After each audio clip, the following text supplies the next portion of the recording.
Hi, Bryan. Good morning. Good morning. How are you? Good. So we're here in LA in a Honda Odyssey. I love this minivan. This has like so many people say like minivans are boring. This car has like a lot of technology that makes it fun and for the family. But we're not gonna talk so much about the vehicle, but something that you're developing actually for the whole lineup for Honda, right? Yes, we're building something called Honda Dream Drive. Okay. And Honda Dream Drive it's really kind of two pieces to it. One is a driver dashboard that provides all of these interactive experiences for you that you can do safely by voice while you're driving.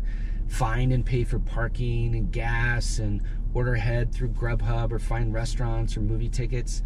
And then on the passenger side, we have a dashboard for people in the back seat so that they can control, like this guy here. Who are you? So he can control the music and the climate, but he can also play games, and he can buy tickets and look at movie trailers and do all kinds of fun things.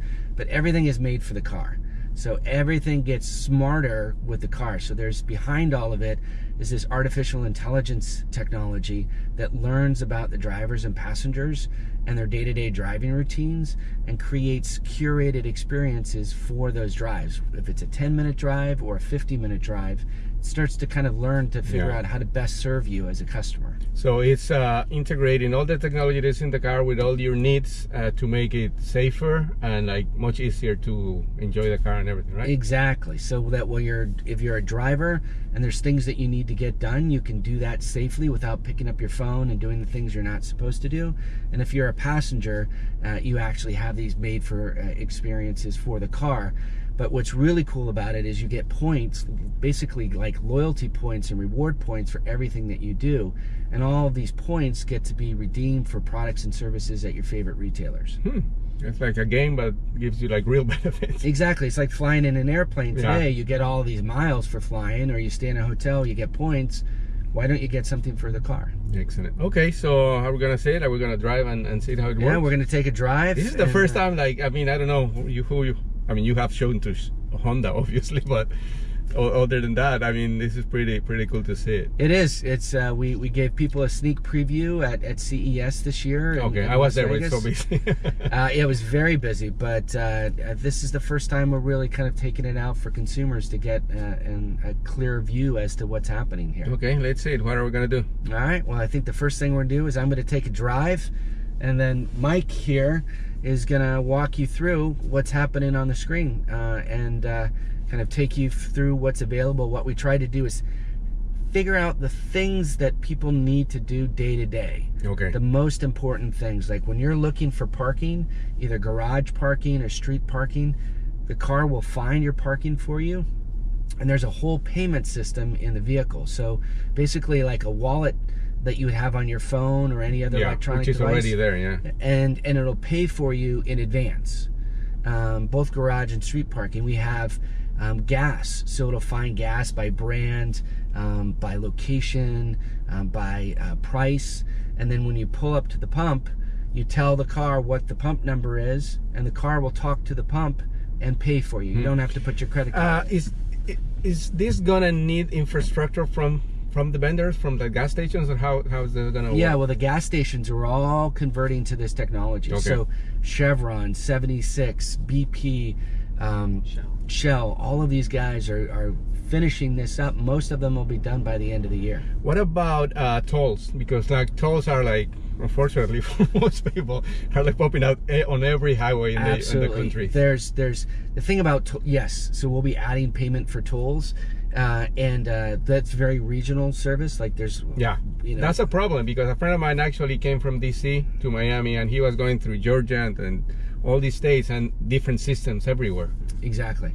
I overpay for tolls because you forget that you were on a toll road, and I think that they don't have the toll gates, and then you get a penalty fee later that's your grocery bill for the month. Okay, yeah. So we're gonna switch places and go? Okay, let's go. Oh, you guys are gonna switch. You stay there. So what we're looking at here is our passenger experience for Dream Drive. The passenger experience, as it sounds, is much more focused on the other people that are in the car, not the driver. So you can think of this as entertainment, infotainment type experiences. As soon as you open up the application, what you'll see on first launch is that the car is kind of, as I like to call it, gobbling these coins. That's to show that the application has an active connection. Watch out the tires. Vehicle. Yeah. Oh, this is like to come in. Oh, okay, sorry. Exactly. So you'll see right here, I have 5,046 points in my account total. And this trip so far, I've already earned 6 points. Again, that's just for being connected to the vehicle and being in the car. Now, once I have this, since we do have this connection to the vehicle, I can also do other things like control the AC. This is all to make the passenger experience more comfortable in the back seat and to, help take some of that load off of the driver, adjusting the radio, adjusting the temperature, making sure that everybody's comfortable. One question. So when you are in the passenger seat, you're going to need a device to operate the system, or is going to go through the screens of the vehicle, or how? So this is actually an iOS, iPad-based application, also developed for Android. We actually look at this as a little bit of a better system than doing something directly in the native hardware. And the reason why is because you can actually test and deploy to a mobile device a lot faster than you can to the hardware of the vehicle.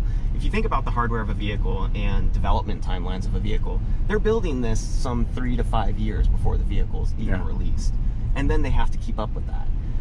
In a mobile world, you're not tied to all of those types of restraints. So it's a lot easier of an environment to develop for. And the other interesting piece is everybody already has these in their car.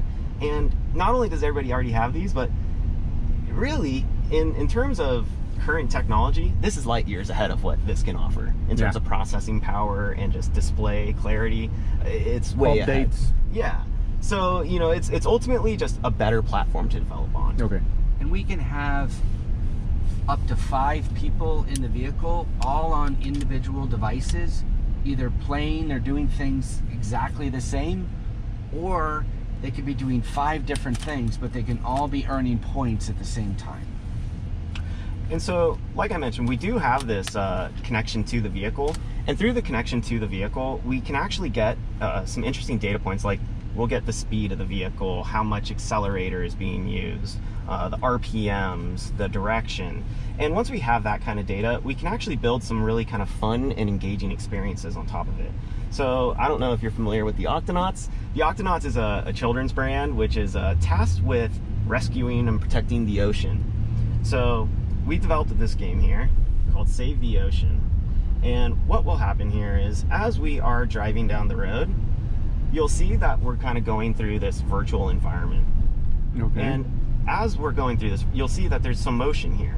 And the motion in this application is actually powered by the motion of the vehicle. We're not getting any of this motion from the device's sensors. It's all coming from the vehicle. So if will that help avoid car sickness? Getting dizzy? Some people do when they look at the screen. Yeah, it definitely does help a little bit. Instead of having these kind of completely unseparate type of experiences or disconnected type experiences, it does help to kind of bring those back in line.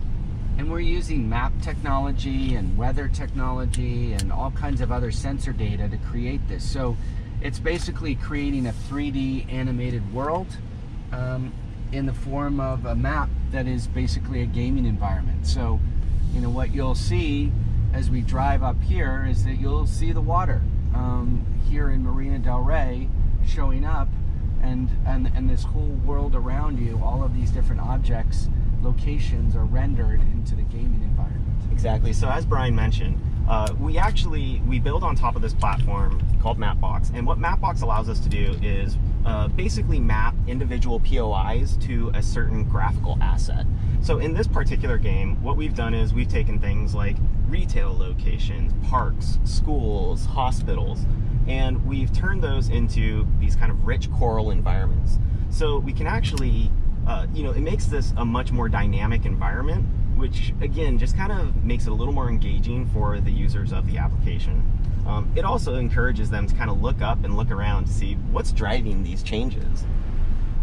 Additionally, in addition to Octonauts, we've also worked with Lego. So we built a Lego game that's something kind of similar to, you can kind of say, Pokemon Go. So in this particular game, what you'll do is you'll drive around, you'll collect Lego bricks. Through, again, you'll notice that we have this motion going through the application. That's, again, all powered by the motion of the vehicle. Through collecting Lego bricks, you'll actually complete various achievements. and then you'll also see that these little characters pop up. And if you tap into any of the characters, we have 5 different mini games that a user can play.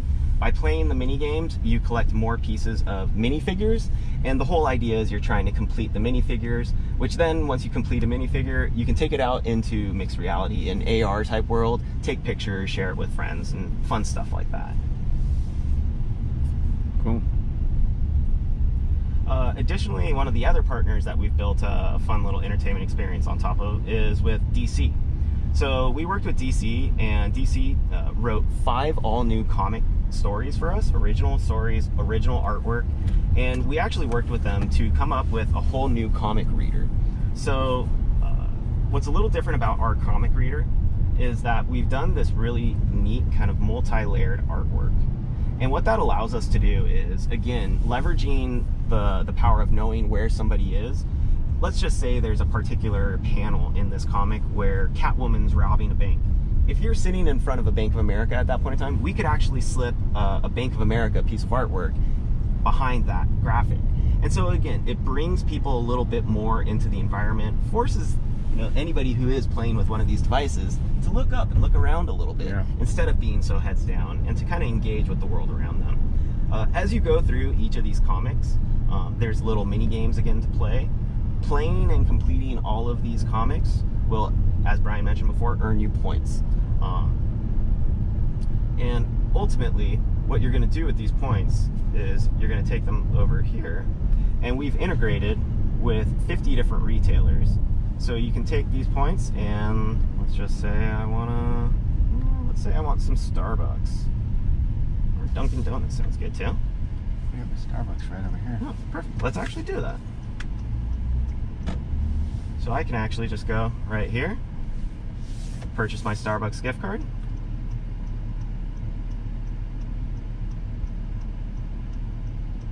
And then we're good to go. We can go right into Starbucks now. Oh, wow. So now I'll just scan this code.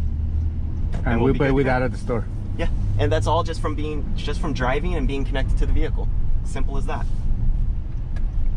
Would you like a Starbucks coffee? I already had my coffee today, but it's pretty cool to see it work. So we can go in and you can get one, I give you one. Cool, yeah.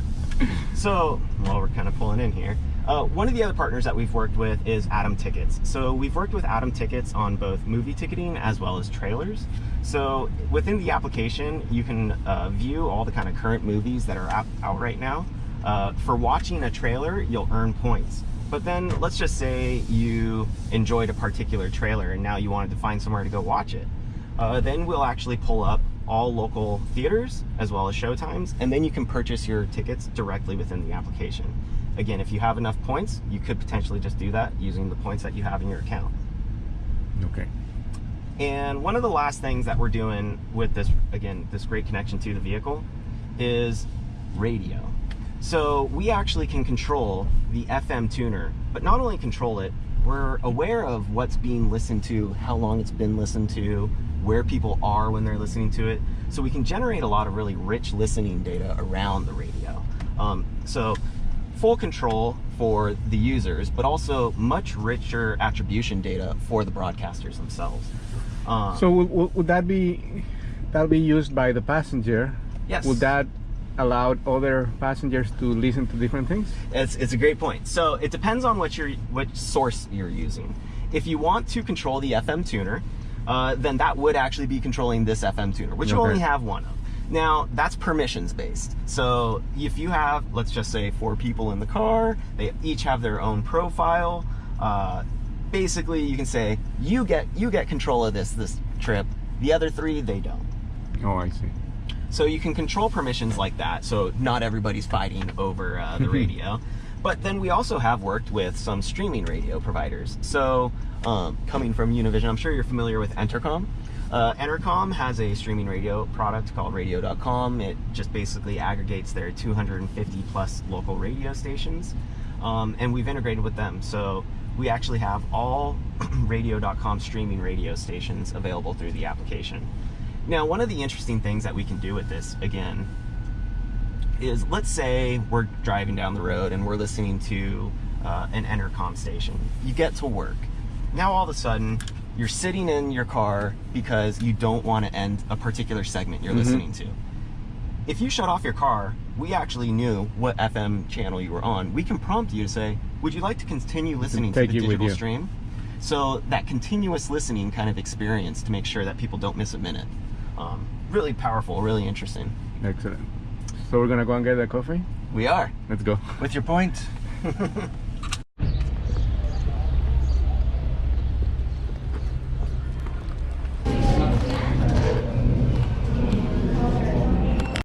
name? Mike?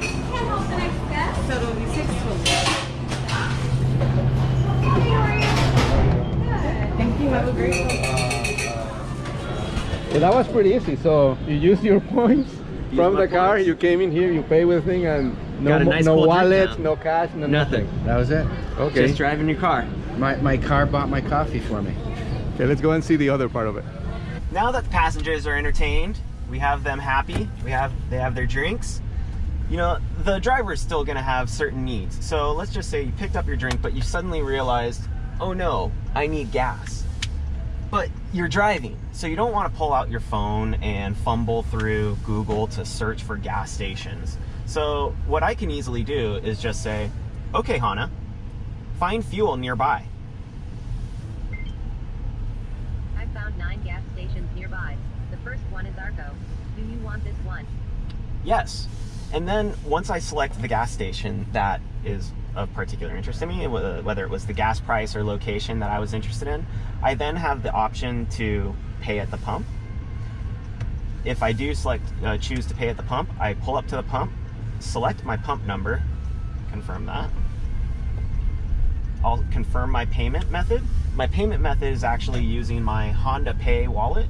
So we have my Visa credit card loaded to my Honda Pay wallet, and I can easily just confirm the payment. And now all I have to do is hop out of the car and start pumping, and I'm good to go. But it's not just fuel that we're interested in. So now we've got gas, where are we gonna go?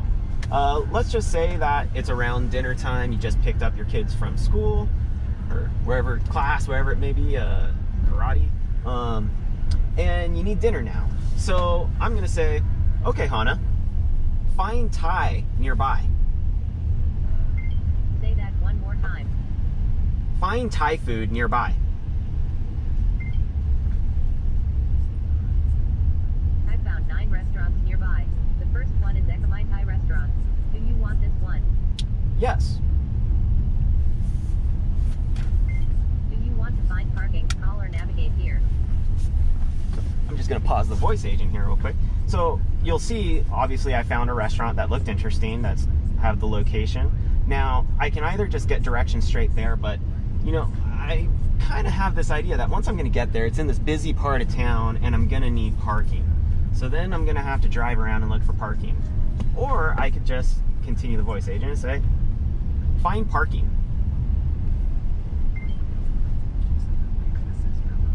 I found 9 garages. So now what this is gonna do, it's gonna pull up all the parking garages around that particular restaurant, since it knows the restaurant that we're going to. It'll show me the prices for those restaurants. I'm sorry, that parking lot. For the parking lot. Yeah. I can select the parking lot and then go ahead and reserve my parking space. Again, using your Honda Pay wallet. So this eventually is gonna eliminate the need of carrying a wallet. I mean, it's everything here, right? Yeah, I mean, it's really, think of it as trying to make your journey as seamless and easy as possible for the driver. I mean, it really does go beyond just making this safe. You really want to make this as easy and convenient as possible.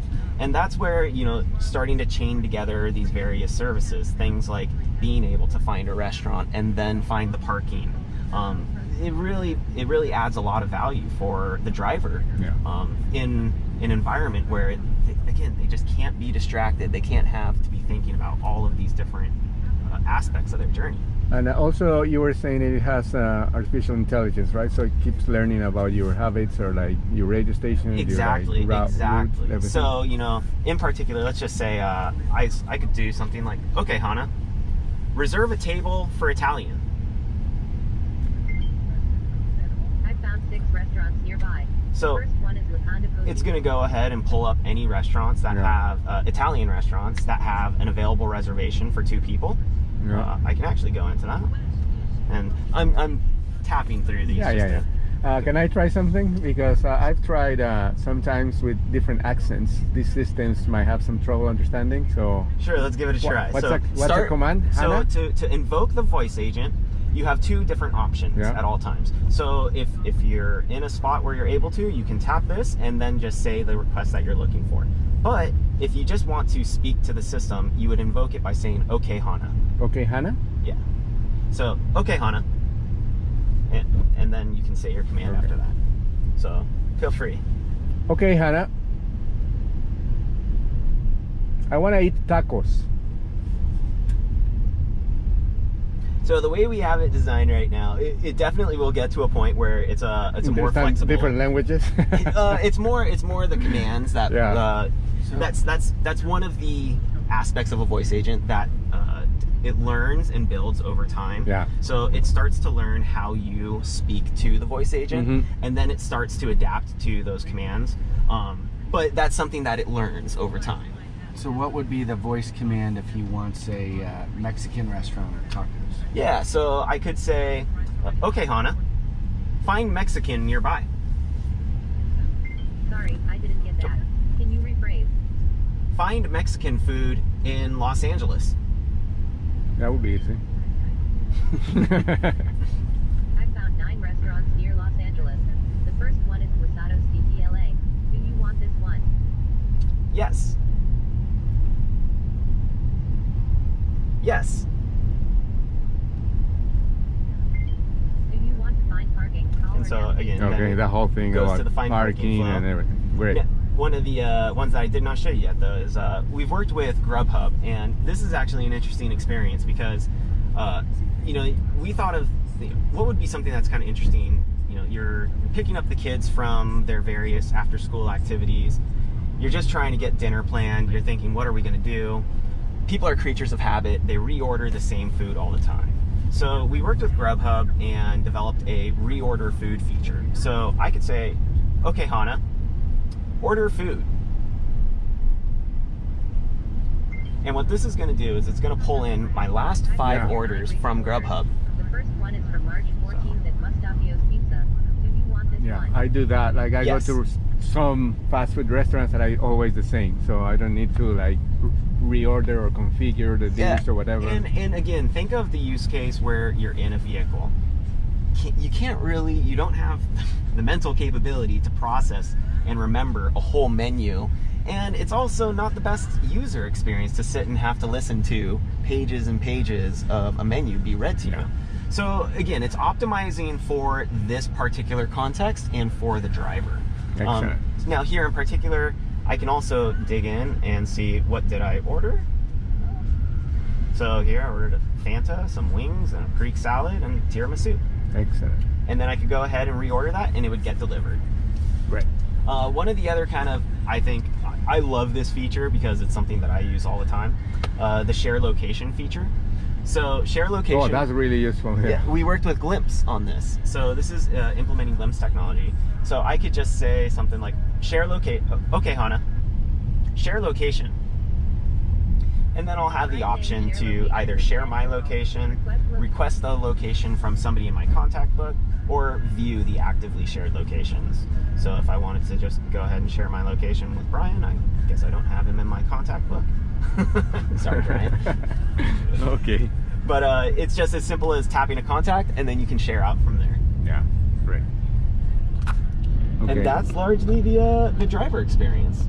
Excellent. Well, okay, that was a pretty cool demonstration, and you can do a lot with it. I mean, like we already do all these things, but without the help, right? Right, yeah. And I mean, imagine just being able to do all of these things that you're trying to do right now while fumbling through your phone by just speaking to your vehicle. So this is truly the next generation of infotainment. I mean, this is more than infotainment. This is It's much how more. How would be the general description of it? Well, it's basically bringing e-commerce into the car. So you've got basically a store in your dashboard to purchase all of the things that you would need as part of your day-to-day driving routines. Well, that was pretty cool. Thank you very much for the ride, and thank you for offering the coffee, but I already had coffee before. And I didn't need gas. Yes. Excellent. Well, thank you for making time. Yeah, thank you. Bye. Bye-bye. Thanks.